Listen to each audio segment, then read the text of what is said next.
Senator Ciccone. Thank you, Acting President. I'm pleased to rise tonight and speak in favour of the Australian Veterans Recognition Bill 2019.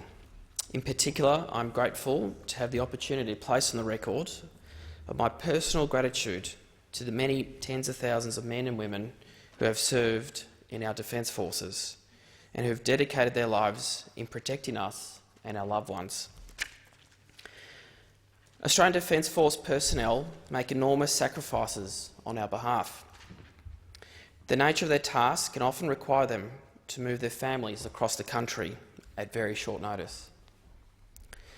When they are posted on operations overseas, it can be for months at a time or years, and requires them to be away from partners and children. How many veterans and serving defence personnel have missed their little ones' first steps, their first day at school, sports games, and just the simple pleasure of sitting down with a spouse and a cuppa at the end of a very busy day? These are the kind of little sacrifices we can often forget, and they are made every day by the people who work so hard to keep us safe and those whom would seek to do us harm. But in speaking today, I'd also like to pay tribute to the many community organisations who are helping and supporting veterans in my home state, Victoria. The Returned Service League of Victoria has been dedicated to providing practical and ongoing support to veterans since 1916, and the contribution this organisation makes to our community can't be overstated. Much of their work happens quietly and without fanfare, and yet the impact of their efforts can be profound. For example, the RSL was recently responsible for providing a motorised wheelchair for the child of a medically discharged member of the Australian Army. The family of this former soldier was struggling to make ends meet, raising 4 children, and when one of the children needed a motorised wheelchair, it was the RSL that stepped in and helped them. To give you another example, this time a retired member of the Royal Australian Navy was unable to afford the cost of a new pair of glasses. It was the RSL that provided the funds to supplement this, not their support pension. But it's not just the RSL that does this kind of good work in our community. Solider On provides social activities, employment and education support, psychological support and assistance for our veterans, helping them and their families stay connected in the communities that they love.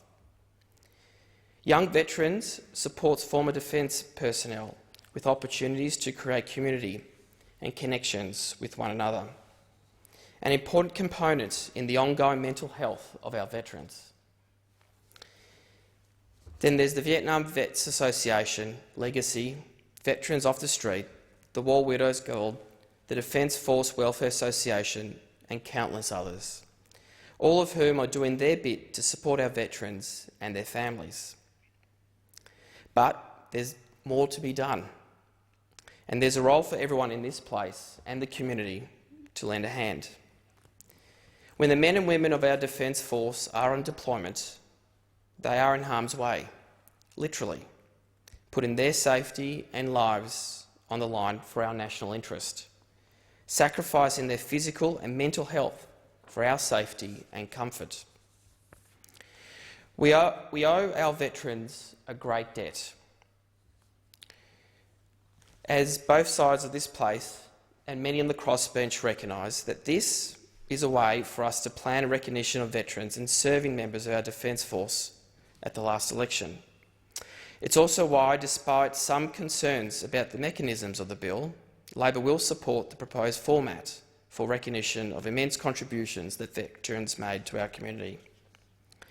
The centrepiece of this bill is the establishment of an Australian Defence Veterans Covenant, which will provide a framework for our community to recognise and thank veterans for their service to our nation.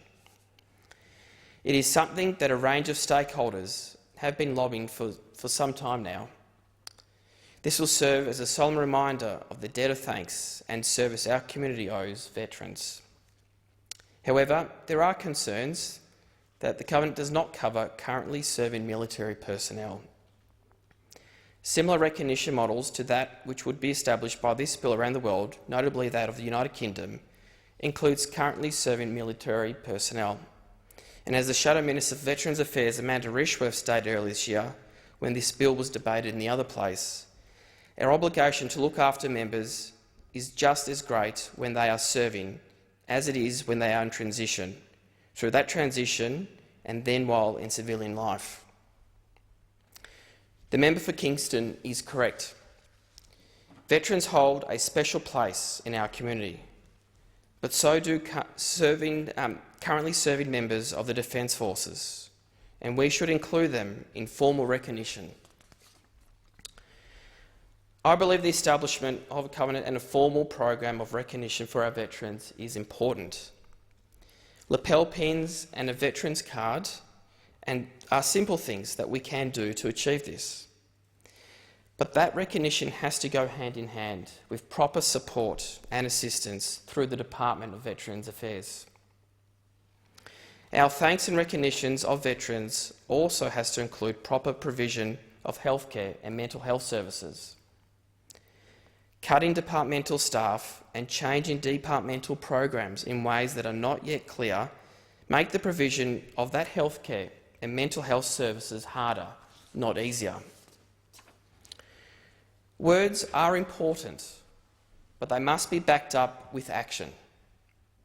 And I'm now looking on to the government to ensure that the impact of their budget cuts will be minimised at the very least. I am pleased that I've been able to place on the record my gratitude to former and current Defence Force personnel and the many community organisations that support them.